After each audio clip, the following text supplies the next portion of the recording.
ಮಿತ್ರರೇ ನಮಸ್ಕಾರ. ಮಿತ್ರರೇ, ತಮ್ನೈಲ್ ಹೆಡ್ಡಿಂಗ್ ಅನ್ನ ನೋಡಿ ನಿಮಗೆ ಆಶ್ಚರ್ಯ ಆಗಿರಬಹುದು. ಏನು ಭಾರತ 24 ಲಕ್ಷ ಕೋಟಿಯನ್ನ ತಿರಸ್ಕಾರ ಮಾಡಿದ್ಯಾ? ನರೇಂದ್ರ ಮೋದಿ ಯಾರತ್ರಾರು ಸಾಲ ಕೇಳಿದ್ರ? 24 ಲಕ್ಷ ಕೋಟಿಯನ್ನ ತಿರಸ್ಕಾರ ಮಾಡಿ 105 ಲಕ್ಷ ಕೋಟಿಗೆ ಬೇಡಿಕೆ ಇಟ್ಟಿದ್ದಾರ. ಏನಿದು ವಿಚಾರ?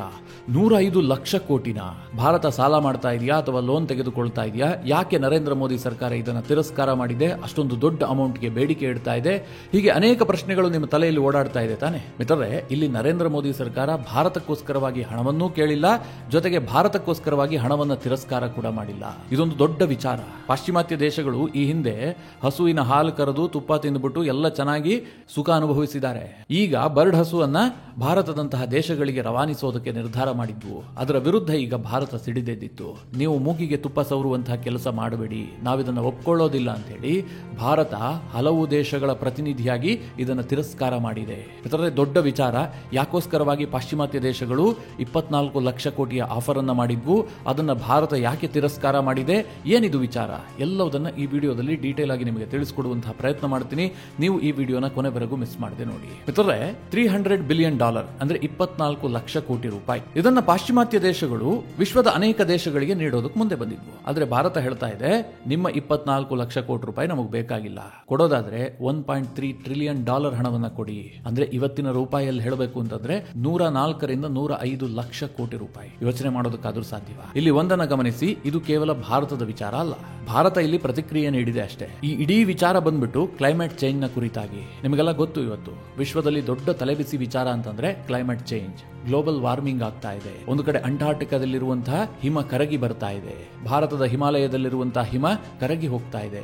ಇದರಿಂದಾಗಿ ಸಮುದ್ರದ ಮಟ್ಟ ಏರ್ತಾ ಇದೆ, ಭೂಮಿಯ ತಾಪಮಾನ ಏರ್ತಾ ಇದೆ. ಹೀಗೆ ಅನೇಕ ವಿಧವಾಗಿ ಕ್ಲೈಮೇಟ್ ಚೇಂಜ್ ಬಗ್ಗೆ ಚರ್ಚೆ ಆಗ್ತಾ ಇದೆ. ಕಾಪ್ ಶೃಂಗಸಭೆ ಪ್ರತಿ ವರ್ಷ ನಡೆಸಲಾಗುತ್ತೆ. ಕ್ಲೈಮೇಟ್ ಚೇಂಜ್ ಬಗ್ಗೆ ಚರ್ಚಿಸಲಾಗುತ್ತೆ. ವಿಶ್ವದ ಮುಂದುವರೆದ ದೇಶಗಳು, ಮುಂದುವರಿಯುತ್ತಿರುವಂತಹ ದೇಶಗಳು ಎಲ್ಲರೂ ಒಗ್ಗಟ್ಟಾಗಿ ಚರ್ಚೆ ಮಾಡ್ತಾ ಇದ್ದಾರೆ. 2009ರಿಂದ ಈ ಚರ್ಚೆ ತೀರ ವೇಗವಾಗಿ ನಡೆಯೋದಕ್ಕೆ ಶುರುವಾಯಿತು. 2009ರಲ್ಲಿ ಈ ಮುಂದುವರೆದಂತಹ ದೇಶಗಳಿಗೆ, ಈ ಮುಂದುವರಿಯುತ್ತಿರುವಂತಹ ದೇಶಗಳು ಒಂದು ಡಿಮ್ಯಾಂಡ್ ಇಟ್ವು.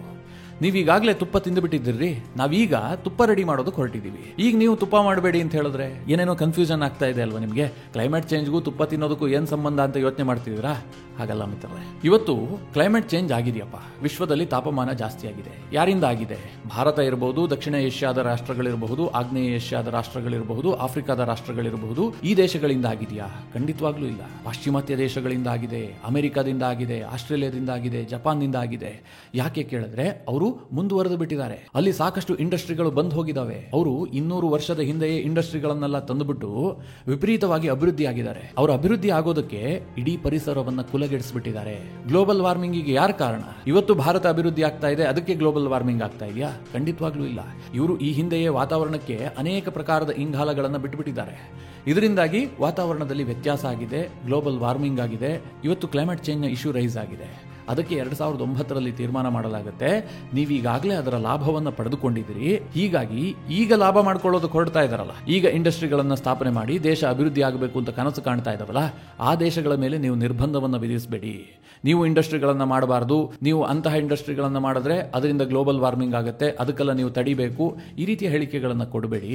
ಅವರ ಅಭಿವೃದ್ಧಿಗೆ ನೀವು ಸಹಕಾರ ಕೊಡಿ. ನೀವು ಈಗಾಗಲೇ ತುಪ್ಪ ತಿಂದಿದ್ದೀರಲ್ವಾ, ಅದರಲ್ಲಿ ಸ್ವಲ್ಪ ಭಾಗವನ್ನ ಈ ರಾಷ್ಟ್ರಗಳಿಗೂ ಕೊಡಿ. ಅವರು ಕೂಡ ರಿನ್ಯೂವಬಲ್ ಎನರ್ಜಿಗೆ ಶಿಫ್ಟ್ ಆಗ್ತಾರೆ. ಹೀಗಂತ ಒಂದು ಡಿಮ್ಯಾಂಡ್ ಇಡಲಾಯಿತು. ಮಿತ್ರರೇ, ಇದು ದೊಡ್ಡ ಯೋಜನೆ, ಏನು ಸಣ್ಣ ಪುಟ್ಟ ಯೋಜನೆ ಅಲ್ಲ. ನಿಮ್ಗೆ ಇನ್ನೂ ಅರ್ಥ ಆಗುವ ಹಾಗೆ ಹೇಳಬೇಕು ಅಂತಂದ್ರೆ, ಇವತ್ತು ವಿಶ್ವದಲ್ಲಿ ಒಟ್ಟು 200 ದೇಶಗಳಿದ್ದಾವೆ ಅಂತ ಭಾವಿಸ್ಕೊಳ್ಳಿ. ಅದರ ನಂಬರ್ಸ್ ವೇರಿಯೇಷನ್ ಇರುತ್ತೆ. ಅದು ಯಾಕೆ ಅಂತ ಸಣ್ಣದಾಗಿ ಹೇಳಬೇಕು ಅಂತಂದ್ರೆ, ಇವತ್ತು ವಿಶ್ವಸಂಸ್ಥೆ 193 ದೇಶಗಳಿಗೆ ಮಾನ್ಯತೆಯನ್ನ ಕೊಟ್ಟಿದೆ. ಹೀಗಾಗಿ ವಿಶ್ವಸಂಸ್ಥೆಯ ಪ್ರಕಾರ ಇಡೀ ವಿಶ್ವದಲ್ಲಿರುವಂತಹದ್ದು 193 ದೇಶಗಳು. ಉಳಿದಂತೆ ಕೆಲ ದೇಶಗಳಿಗೆ ವಿಶ್ವಸಂಸ್ಥೆ ಮಾನ್ಯತೆ ಕೊಟ್ಟಿಲ್ಲಪ್ಪ. ಈಗ ತೈವಾನ್ ಇದೆ. ತೈವಾನ್ ಒಂದು ದೇಶ, ಆದ್ರೆ ವಿಶ್ವಸಂಸ್ಥೆ ಮಾನ್ಯತೆ ಕೊಟ್ಟಿಲ್ಲ. ಇಂತಹ ಅನೇಕ ದೇಶಗಳು ಇಡೀ ವಿಶ್ವದಲ್ಲಿ ಇದಾವೆ. ಅವರು ದೇಶವಾಗಿದ್ದಾರೆ, ಅದಕ್ಕೆ ಮಾನ್ಯತೆ ಸಿಕ್ಕಿಲ್ಲ. ಈಗ ಕೆಲವೊಂದಷ್ಟು ದೇಶಗಳು ತೈವಾನ್ಗೆ ಮಾನ್ಯತೆ ಕೊಟ್ಟಿದ್ರೆ, ಇನ್ನು ಕೆಲ ದೇಶಗಳು ತೈವಾನ್ಗೆ ಮಾನ್ಯತೆಯನ್ನು ಕೊಟ್ಟಿಲ್ಲ. ಹೀಗಾಗಿ ವಿಶ್ವದಲ್ಲಿ ಎಕ್ಸಾಕ್ಟ್ ಇಷ್ಟೇ ದೇಶಗಳಿದಾವೆ ಅಂತ ಹೇಳೋದು ಕಷ್ಟ. ಭಾರತದ ದೃಷ್ಟಿಯಿಂದ ವಿಶ್ವದಲ್ಲಿ 200 ದೇಶಗಳಿದ್ರೆ, ಅಮೆರಿಕದ ದೃಷ್ಟಿಯಿಂದ ವಿಶ್ವದಲ್ಲಿ 198 ದೇಶಗಳಿರ್ತವೆ. ಹೀಗಿದೆ ಪರಿಸ್ಥಿತಿ.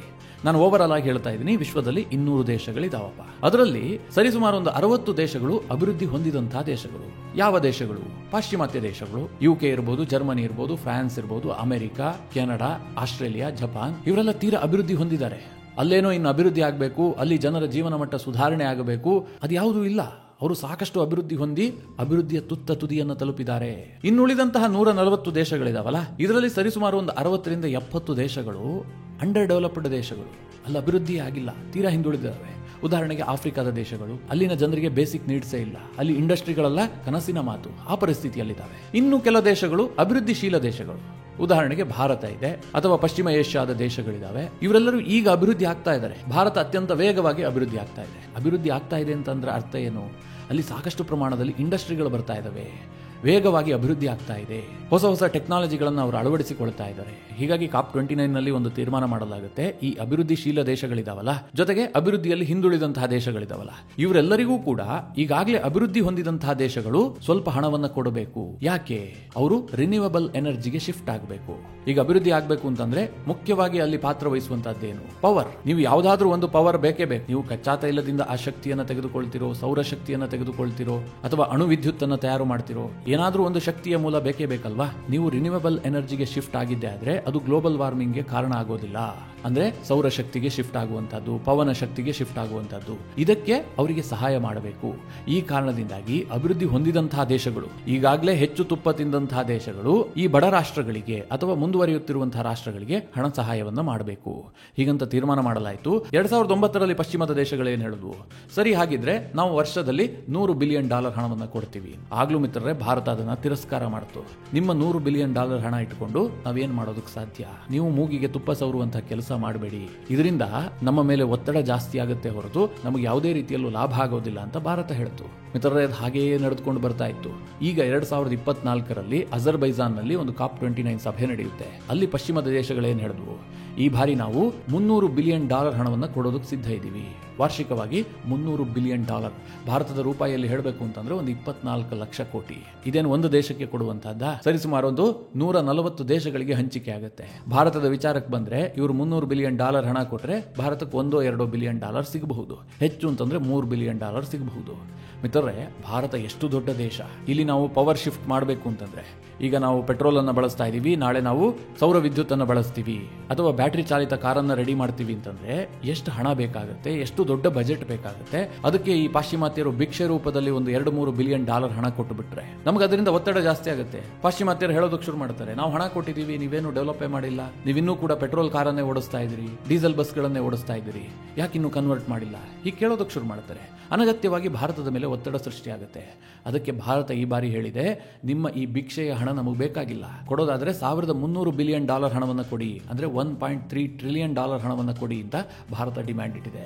ಅದನ್ನ ಭಾರತದ ರೂಪಾಯಿಯಲ್ಲಿ ಹೇಳಬೇಕು ಅಂತಂದ್ರೆ ಸರಿಸುಮಾರು 105 ಲಕ್ಷ ಕೋಟಿ ಆಗುತ್ತೆ. ಅದಕ್ಕೆ ಪಾಶ್ಚಿಮಾತ್ಯ ದೇಶಗಳು ಬಿಲ್ಕುಲ್ ಸಿದ್ಧ ಇಲ್ಲ, ಅವರು ಅದಕ್ಕೆ ಒಪ್ಕೊಳ್ಳೋದಿಲ್ಲ. ಇನ್ನು ಮುಂದುವರೆದು ಹೇಳಬೇಕು ಅಂತಂದ್ರೆ ಈ COP29 ಸಭೆ ಇದೆಯಲ್ಲ, ಇದೇ ರದ್ದಾದ್ರೂ ಕೂಡ ಆಶ್ಚರ್ಯ ಇಲ್ಲ. ಯಾಕೆಂದ್ರೆ ಅಮೆರಿಕ ಅಂತಹದೊಂದು ಮನಸ್ಥಿತಿಯನ್ನು ಹೊಂದಿದೆ.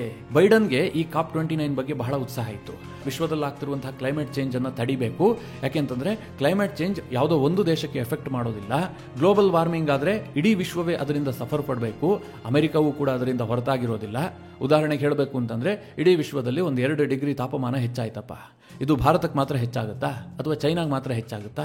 ನಾಳೆ ಇದು ಅಮೆರಿಕಾಗೂ ಕೂಡ ಎಫೆಕ್ಟ್ ಆಗುತ್ತೆ. ಒಂದಲ್ಲ ಒಂದು ರೀತಿಯಲ್ಲಿ ಅಮೆರಿಕ ಕೂಡ ಇದರಿಂದ ಕಷ್ಟಪಡಬೇಕಾಗುತ್ತೆ. ಹೀಗಾಗಿ ಗ್ಲೋಬಲ್ ವಾರ್ಮಿಂಗ್ ತಡೆಯೋದಕ್ಕೆ ನಾವು ಸಹಾಯ ಮಾಡ್ತೀವಿ, ಕ್ಲೈಮೇಟ್ ಚೇಂಜ್ ವಿಚಾರದಲ್ಲಿ ನಾವು ಬದ್ಧತೆಯನ್ನು ಇಟ್ಕೊಂಡಿದೀವಿ ಅಂತ ಬೈಡನ್ ಹೇಳ್ತಾ ಇದ್ರು. ಆದರೆ ಟ್ರಂಪ್ ಅದಕ್ಕೆ ಉಲ್ಟಾ. ಟ್ರಂಪ್ ಏನು ಹೇಳ್ತಾರೆ ಗೊತ್ತಾ? ಈ ಗ್ಲೋಬಲ್ ವಾರ್ಮಿಂಗ್ ಇರಬಹುದು, ಕ್ಲೈಮೇಟ್ ಚೇಂಜ್ ಇರಬಹುದು, ಇದೆಲ್ಲ ಸ್ಟುಪಿಡ್, ಅದನ್ನ ನಾನು ನಂಬೋದಿಲ್ಲ, ಅದಕ್ಕೆ ನಾನು ನಯಾ ಪೈಸೆಯನ್ನು ಕೊಡೋದಿಲ್ಲ. ಟ್ರಂಪ್ ಹೀಗೆ ಹೇಳಿದ್ದಾರೆ. ಸಿಂಗಲ್ ಪೆನ್ನಿ ಕೂಡ ಅಮೆರಿಕ ಕೊಡೋದಿಲ್ಲ ಅಂತ ಟ್ರಂಪ್ ಘೋಷಣೆ ಮಾಡಿದ್ದಾರೆ. ಅಂದ್ರೆ ಮುಂಬರುವ ದಿನಗಳಲ್ಲಿ ಕ್ಲೈಮೇಟ್ ಚೇಂಜ್ ವಿಚಾರದಲ್ಲಿ ಅಮೆರಿಕದ ಬದ್ಧತೆ ಇಲ್ಲ, ಟ್ರಂಪ್ ಅದರ ಪರವಾಗಿಲ್ಲ. ಅದಕ್ಕೆ ಮುಂದುವರೆದು ಟ್ರಂಪ್ ಹೇಳ್ತಾರೆ, ಅಮೆರಿಕದ ಸಂಪತ್ತನ್ನ ಸ್ಟುಪಿಡ್ ರೀತಿಯಲ್ಲಿ ನಾವು ಬೇರೆ ದೇಶಗಳಿಗೆ ಹಂಚಬೇಕಾಗುತ್ತೆ, ಈ ಕ್ಲೈಮೇಟ್ ಚೇಂಜ್ ಎಲ್ಲ ಬೋಗಸ್ ಅಂತ ಸ್ಟೇಟ್ಮೆಂಟ್ ಕೊಟ್ಟಿದ್ದಾರೆ. ಹೀಗಾಗಿ $1.3 ಟ್ರಿಲಿಯನ್ ಭಾರತ ಬೇಡಿಕೆ ಇಟ್ಟಿದ್ದಿರಬಹುದು. ಭಾರತ ಅಂತಂದ್ರೆ ಭಾರತಕ್ಕೆ ಮಾತ್ರ ಅಲ್ಲ, ಇದು ಎಲ್ಲಾ ದೇಶಗಳಿಗೆ, ಅಭಿವೃದ್ಧಿ ಹೊಂದುತ್ತಿರುವಂತಹ ದೇಶಗಳು ಅಥವಾ ಬಡ ದೇಶಗಳು, ಇವರಿಗೋಸ್ಕರವಾಗಿ ಭಾರತ ಡಿಮ್ಯಾಂಡ್ ಇಟ್ಟಿದ್ದಿರಬಹುದು. ಇದು ಯಾವುದು ಕೂಡ ಸಾಕಾರ ಆಗೋದಿಲ್ಲ. ಯಾಕೆಂದ್ರೆ ಅಮೆರಿಕವೇ ಇವತ್ತು ಕ್ಲೈಮೇಟ್ ಚೇಂಜ್ ವಿಚಾರದಲ್ಲಿ ಹಣ ಕೊಡಬೇಕು, $300 ಬಿಲಿಯನ್ ಕೊಡ್ತಾರೆ ಅಂತಂದ್ರೆ ಪಾಶ್ಚಿಮಾತ್ಯ ದೇಶಗಳು ಕೊಡ್ತಾವ? ಪಾಶ್ಚಿಮಾತ್ಯ ದೇಶಗಳದ್ದು ಅದರಲ್ಲಿ ಸ್ವಲ್ಪ ಇರುತ್ತಷ್ಟೇ, ಕೆಲವೊಂದಷ್ಟು ಭಾಗ ಮಾತ್ರ. ಮೇಜರ್ ಶೇರ್ ಅನ್ನ ಕೊಡುವಂತಹದ್ದು ಅಮೆರಿಕ. $300 ಬಿಲಿಯನ್ ಅಂತಂದ್ರೆ ಅಮೆರಿಕ ಸರಿಸುಮಾರು ಒಂದು $100-120 ಬಿಲಿಯನ್ ಹಣವನ್ನು ಕೊಡ್ತಾ ಇತ್ತು. ಮುಂದಿನ ದಿನಗಳಲ್ಲಿ ಟ್ರಂಪ್ ಹೇಳ್ತಾ ಇದ್ರೆ ಒಂದು ಪೆನ್ನಿ ಕೂಡ ಕೊಡೋದಿಲ್ಲ ಅಂತ. ಅಲ್ಲಿಗೆ ಈ ಇಡೀ ಕ್ಲೈಮೇಟ್ ಚೇಂಜ್ ವಿಚಾರವೇ ನೆನೆಗುದಿಗೆ ಬಿದ್ದು ಹೋಗಬಹುದು. ಮುಂದಾಗಬಹುದಾದಂತಹ ಅನಾಹುತದ ಬಗ್ಗೆ ಭಾರತಕ್ಕೆ ಗೊತ್ತು. ಇವರೇನೇನ್ ಮಾಡ್ತಾರೆ, ಈಗ ಹಣ ಕೊಡ್ತೀವಿ ಅಂತಾರೆ, ಮುಂದೆ ಟ್ರಂಪ್ ಕೊಡೋದಿಲ್ಲ ಅಂತಾರೆ. ಇದು ಯಾವುದು ರಿಸ್ಕೇ ಬೇಡ, ನಿಮ್ಮ ಭಿಕ್ಷೆಯೇ ನಮಗೆ ಬೇಡ ಅಂತ ಭಾರತ ತಿರಸ್ಕಾರ ಮಾಡಿದೆ. ಮಿತ್ರರೇ, ಇದು ದೊಡ್ಡ ವಿಚಾರ. ನಮಗೀಗ ಇಲ್ಲಿ ಕೂತ್ಕೊಂಡು ನೋಡಿದ್ರೆ ಇದೇನಿದು, ಭಾರತ ಇದಕ್ಕೆಲ್ಲ ಇಷ್ಟು ಮಾನ್ಯತೆ ಕೊಡಬೇಕಾ, ನಮ್ಗೆ ಇಲ್ಲೇ ಬೇಕಾದಷ್ಟು ಸಮಸ್ಯೆಗಳಿದಾವೆ, ನರೇಂದ್ರ ಮೋದಿ ಸರ್ಕಾರ ಇಲ್ಲಿ ಭಾರತದೊಳಗೆ ಆದ್ಯತೆಯನ್ನು ಕೊಡಲಿ, ಹೀಗೆಲ್ಲ ಕೆಲವರಿಗೆ ಅನಿಸಬಹುದು. ಆದರೆ ಮಿತ್ರರೇ, ಕ್ಲೈಮೇಟ್ ಚೇಂಜ್ ಇದೆಯಲ್ಲ, ಇದು ನಮ್ಮ ಮುಂದಿನ ತಲೆಮಾರನ್ನ ಬಹಳ ಮಟ್ಟಿಗೆ ಬಾಧಿಸುತ್ತೆ. ನಮಗೆ ಅದರ ಎಫೆಕ್ಟ್ ಆಗುತ್ತೆ. ಈಗಾಗಲೇ ನೀವು 30-40 ವರ್ಷದವರಾಗಿದ್ರೆ ನಿಮಗೊಂದು 60-70 ವರ್ಷ ಬರ್ತಿದ್ದಂತೆ ನಿಮಗೆ ಗ್ಲೋಬಲ್ ಕ್ಲೈಮೇಟ್ ಚೇಂಜ್ ನ ಎಫೆಕ್ಟ್ ತಟ್ಟಿಯೇ ತಟ್ಟುತ್ತೆ. ಇನ್ನು ನಿಮ್ಮ ಮಕ್ಕಳಿಗಿರಬಹುದು, ನಿಮ್ಮ ಮೊಮ್ಮಕ್ಕಳಿಗಿರಬಹುದು, ನಿಮ್ಮ ಮುಂದಿನ ಪೀಳಿಗೆಯನ್ನು ಯೋಚನೆ ಮಾಡಿ. ಕ್ಲೈಮೇಟ್ ಚೇಂಜ್ ಅನ್ನುವಂಥದ್ದು ದೊಡ್ಡ ಪೆಡಂಭೂತದಂತೆ ಕಾಡುತ್ತೆ. ಇದು ಈಗಾಗಲೇ ಮುಂದುವರೆದಂತಹ ದೇಶಗಳಿಗೆ ಅರಿವಾಗೋದಕ್ಕೆ ಶುರುವಾಗಿದೆ. ಇದರಿಂದ ಎಫೆಕ್ಟ್ ಆಗ್ಬಿಟ್ಟಿದೆ. ನಾವೆಲ್ಲ ಹಿಂದೆ ಇಂಡಸ್ಟ್ರಿಯಲೈಸೇಷನ್ ಮಾಡಿಬಿಟ್ಟು ಇಡೀ ವಿಶ್ವದ ವಾತಾವರಣವನ್ನು ಹಾಳು ಮಾಡಿಬಿಟ್ಟಿದೀವಿ. ಏನಾದ್ರೂ ಮಾಡಿ ಸರಿ ಮಾಡಬೇಕು. ಅದಕ್ಕೆ ಅವ್ರು ಏನ್ ಮಾಡ್ತಾ ಇದ್ದಾರೆ, ಅಭಿವೃದ್ಧಿ ಹೊಂದುತ್ತಿರುವಂತಹ ದೇಶಗಳ ಮೇಲೆ ಬಲಪ್ರಯೋಗಕ್ಕೆ ಮುಂದಾಗ್ತಾ ಇದ್ದಾರೆ. ನೀವು ಹೆಚ್ಚು ಇಂಡಸ್ಟ್ರಿಗಳನ್ನ ಮಾಡಬೇಡಿ ಅಂತ. ಆದ್ರೆ ಅಭಿವೃದ್ಧಿ ಹೊಂದುತ್ತಿರುವಂತಹ ದೇಶಗಳಿಗೆ ಆಸೆ ಇರೋದಿಲ್ವಾ, ನಾವು ಕೂಡ ಪಾಶ್ಚಿಮಾತ್ಯ ದೇಶಗಳಂತೆ ಅಭಿವೃದ್ಧಿ ಆಗಬೇಕು, ನಮ್ಮ ಜನರು ಕೂಡ ಉತ್ತಮ ಜೀವನ ಮಟ್ಟವನ್ನು ಇಟ್ಕೊಂಡಿರಬೇಕು, ಅವರ ಲೆವೆಲ್ಗೆ ನಾವು ಜೀವನವನ್ನ ಮಾಡಬೇಕು ಅಂತ ಭಾರತೀಯರಿಗೆ ಆಸೆ ಇರೋದಿಲ್ವಾ, ಅಥವಾ ಈ ಅಭಿವೃದ್ಧಿ ಹೊಂದುತ್ತಿರುವಂತಹ ದೇಶದವರಿಗೆ ಆಸೆ ಇರೋದಿಲ್ವಾ? ಹೀಗಾಗಿ ಕ್ಲೈಮೇಟ್ ಚೇಂಜ್ ಅನ್ನುವಂತಹ ವಿಚಾರ ಮುಂದಿನ ಕೆಲ ವರ್ಷಗಳ ಕಾಲ ತೀವ್ರವಾಗಿ ಚರ್ಚೆಯಲ್ಲಿರುವಂತಹ ವಿಚಾರ. ಇದರ ಬಗ್ಗೆ ಎಲ್ಲ ದೇಶಗಳು ಫೋಕಸ್ ಮಾಡಬೇಕು. ಆದರೆ ಟ್ರಂಪ್ ಅಂತಹ ನಾಯಕರು ಬಂದಿರೋದ್ರಿಂದಾಗಿ ಇದು ಸ್ವಲ್ಪ ಹಿನ್ನಡೆ ಅನುಭವಿಸುವಂತಹ ಸಾಧ್ಯತೆಗಳು ಕೂಡ ಇದೆ. ಮಿತ್ರರೇ, ಓವರಾಲ್ ಆಗಿ ಭಾರತದ ಸ್ಟ್ಯಾಂಡ್ ಬಗ್ಗೆ ನೀವೇನು ಹೇಳ್ತೀರಿ? ನನಗಂತೂ ಭಾರತದ ಸ್ಟ್ಯಾಂಡ್ ತುಂಬಾ ಖುಷಿಯಾಗಿದೆ. ಯಾಕೆಂದ್ರೆ ಅವರು ಭಿಕ್ಷೆ ಕೊಟ್ಟಂಗೆ ಕೊಡೋದು, ಭಾರತ ಅದನ್ನು ತೆಗೆದುಕೊಳ್ಳೋದು, ಅಥವಾ ಈ ಬಡ ದೇಶಗಳು ಅದನ್ನು ತೆಗೆದುಕೊಂಡು ನಾಳೆ ಅವರ ಒತ್ತಡವನ್ನು ಎದುರಿಸೋದಕ್ಕಿಂತಲೂ ಕೂಡ ಕೊಡುವಾಗ ನೀವು ದೊಡ್ಡ ಅಮೌಂಟ್ ಅನ್ನೇ ಕೊಡಿ ಅಂತ ಭಾರತ ಡಿಮ್ಯಾಂಡ್ ಮಾಡಿದೆ. ನಿಮ್ಮ ಅನಿಸಿಕೆ ಅಭಿಪ್ರಾಯಗಳೇನು? ಕಮೆಂಟ್ ಮಾಡುವ ಮೂಲಕ ನಮಗೆ ತಿಳಿಸಿ.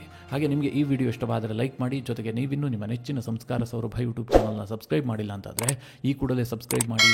ಮುಂದಿನ ಎಲ್ಲ ಅಪ್ಡೇಟ್ಗಳ ನೋಟಿಫಿಕೇಶನ್ಗಾಗಿ ಬೆಲ್ ಐಕಾನ್ ಒತ್ತಿ.